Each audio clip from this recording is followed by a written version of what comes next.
Text 70.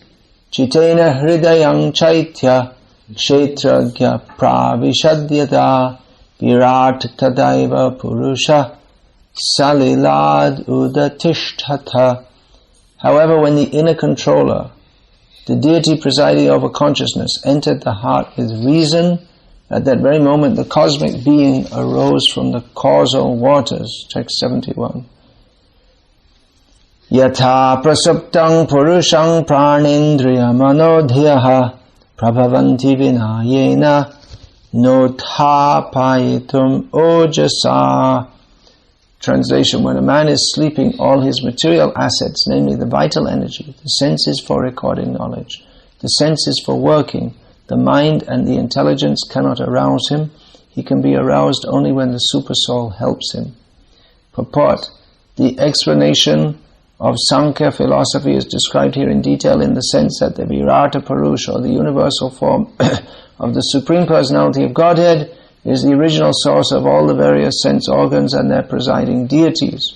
The relationship between the Virat Purusha and the presiding deities or the living entities is so intricate that simply by exercising the sense organs which are related to their presiding deities, the Virata Purusha cannot be aroused. It is not possible to arouse the Virata Purusha or to link with the Supreme Person, Absolute Personality of Godhead by material activities. Only by devotional service and detachment can one perform the process of linking with the Absolute. This description of the Virata Purusha is not easy to understand for those of us who are raised in modern scientific consciousness, which means all of us present here today. It's not just a matter of the description, but it's the culture that goes with it also. Just like the other day in San Diego in California, Dhanavir Maharaj was talking about Freud's fraud. And in the course of his discussion, he mentioned the term psychosis. Then I made a comment that the very term psychosis, we just presume that there is such a thing as psychosis according to the description given by the mundane scientists, but it's just their concept of a certain state of consciousness, which if it doesn't correspond to that which is given by the Vedic acharyas is more or less their mental speculation. But we just take it for granted that there is such a thing because, or what they call psychosis is a valid analysis. We just take it for granted because we're so much steeped in this modern miseducation. But for persons who are raised in this culture of Vedic knowledge, it's much easier for them to understand and accept these points. Just like on Monday in Los Angeles, the verse which I was lecturing on gave an analogy of the pure consciousness of a pure devotee, which may not always be apparent, becomes apparent, and the analogy given by Narad Muni is that of Rahu, which is the planet Rahu, which is not always apparent, but which becomes visible when it goes in front of the moon or the sun. Now this analogy is, the point of giving an analogy, as I explained there, is to make a difficult or a concept which may not be very easily understandable by comparing it to something which has similar properties, which is easily understandable within our experience. So the analogy of Rahu covering the moon or the sun, from our perspective, is, or not covering, it's actually, according to the Vedic version, swallowing. So that was given as an example because it's easy for people in the Vedic culture to understand this, but for us to understand it, we need another analogy to understand that. So that analogy would not be very useful in the modern context. But it just shows that what for us may be a very difficult concept to grasp at all is just accepted as, just like any other, there are so many analogies given. The frog in the well. It's easy for us to understand, of course. Most people in big cities like Tokyo have never seen a well, or maybe not even seen a frog except on their dinner table. Not jumping on the table, but jumping into the mouth of the unfortunate persons who like to eat such things. But still the analogy, it's very easy to understand. Or the analogy of actually many of the analogies given in the Shastra, they're not really valid in the modern age because of the modern way of life negates the validity of them, just like the common example of the sun rising. It's given by Lord Krishna in Bhagavad Gita. When the sun rises, then everything becomes visible. So similarly, when transcendental knowledge arises within the heart, then everything becomes revealed within the heart to that person who is self-realized. But nowadays, the sun doesn't make any difference whether it's day or night. There's neon lights everywhere, and still shining even now. That's mismanagement, as Srila Prabhupada pointed out. There's a big neon light on this side of the building, and you should have turned it off by now. But I guess there was a time when in Japan they didn't care about wasting a few million yen here and there every day on the lighting, but still it's wastage.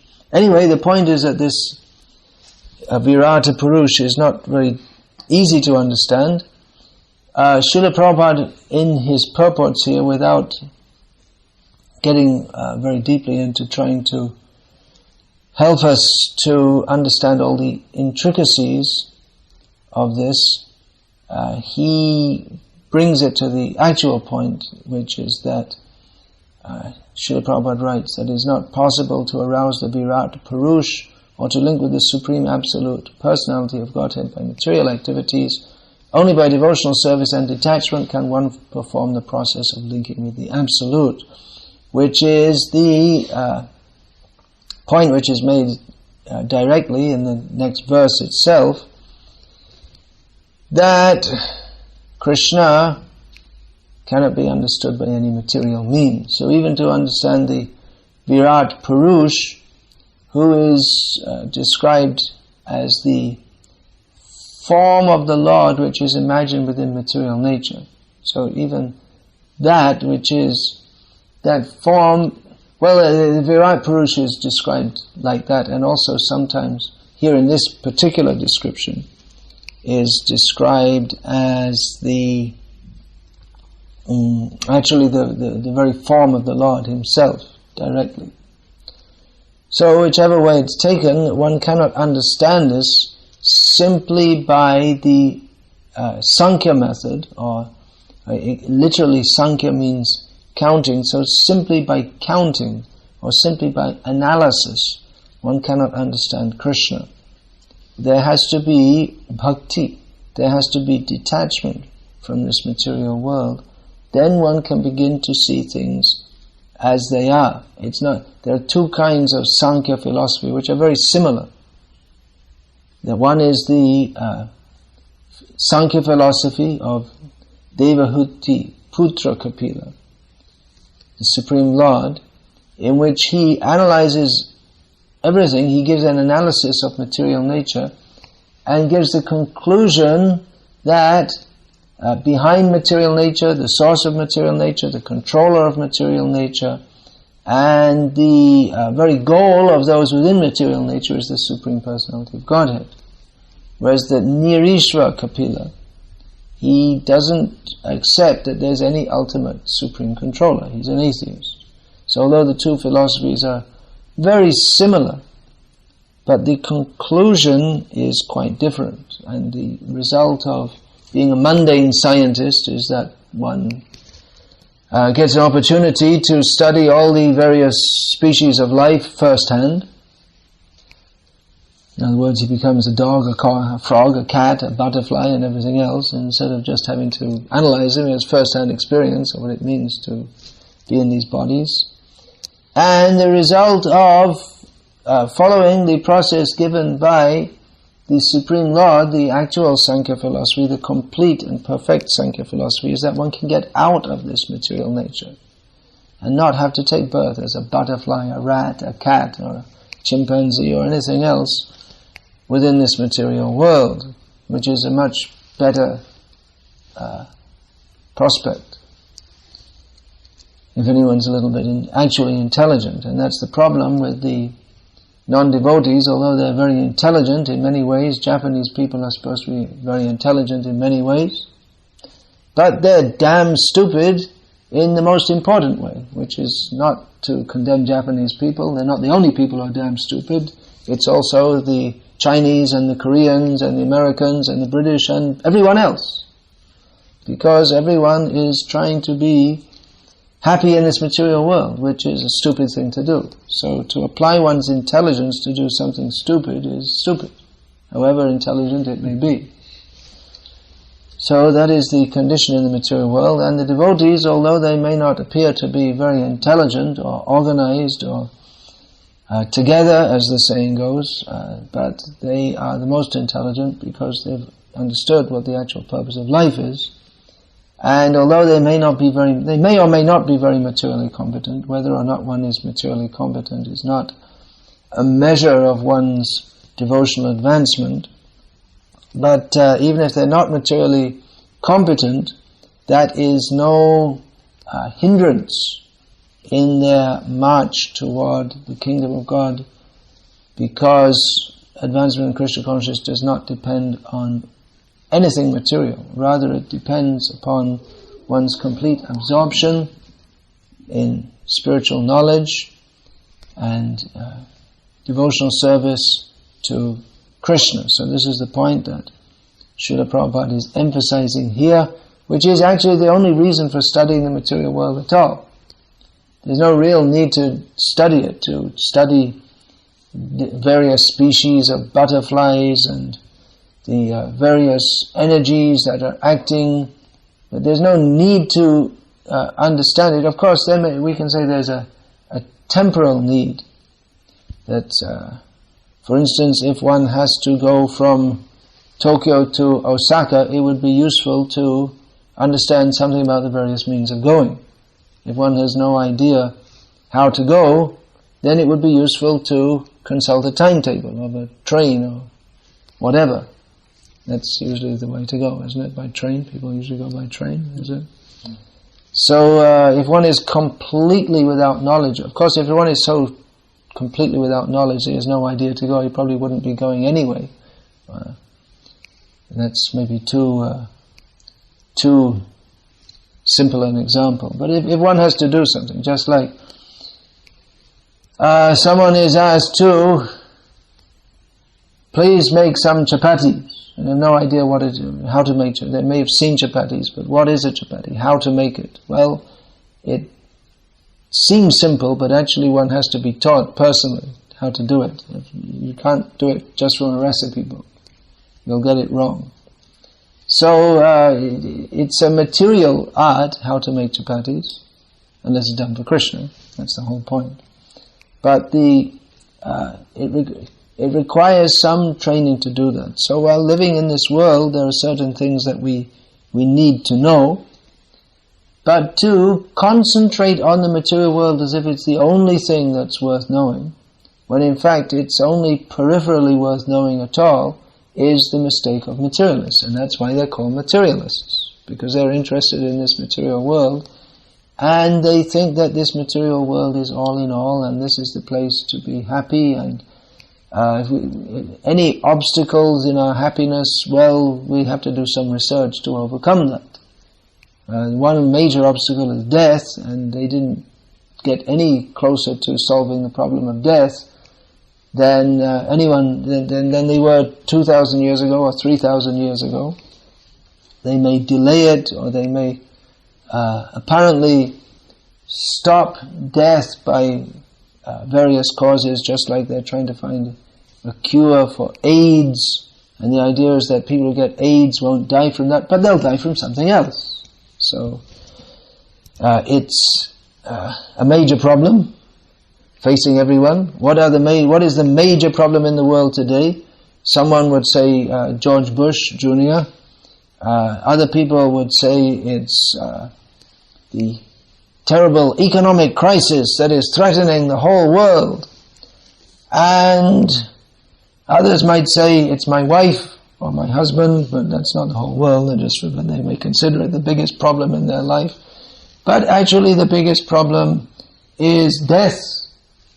And concomitant is that with disease, old age, and if we think, well, anyway, when I die, then I can rest in peace forever, well, hard luck, that's not true either, because you have to get born again and suffer all over again.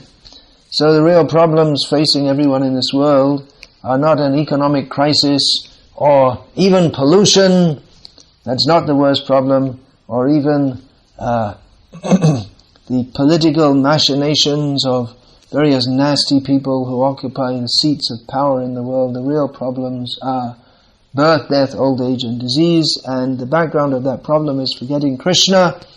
Materialistic people have sworn not to accept this because they are rascals, but actually the fact is, if we are to get free from the suffering in this material world, we have to surrender to Krishna. And Krishna cannot be approached by any mundane means. We won't find him in our microscope, however powerful we make it, and we won't find him in our telescope, however powerful we make it. We won't find him by experimentation. We won't find him by any degree of sophistication in mathematical formulae.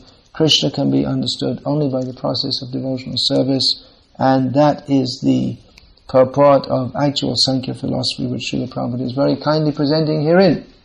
Hare Krishna. Is there any question about this, please? Sorry, was I speaking a little fast there for all the non-English speakers? Anyway, the conclusion is chant Hare Krishna and surrender to Krishna. That is the conclusion. Any questions, comments, protests? There won't be any protests because no one comes here at this time of the morning if they're a materialist. They must be a devotee. So, anything to say? Alright, yeah, alright then we'll say Hare Krishna, Krishna Krishna, Hare Hare, Hare Rama, Rama Rama, Hare Hare, and finish there. All glories to Srila Prabhupada. Srimad Bhagavatam ki jai. Hare Krishna.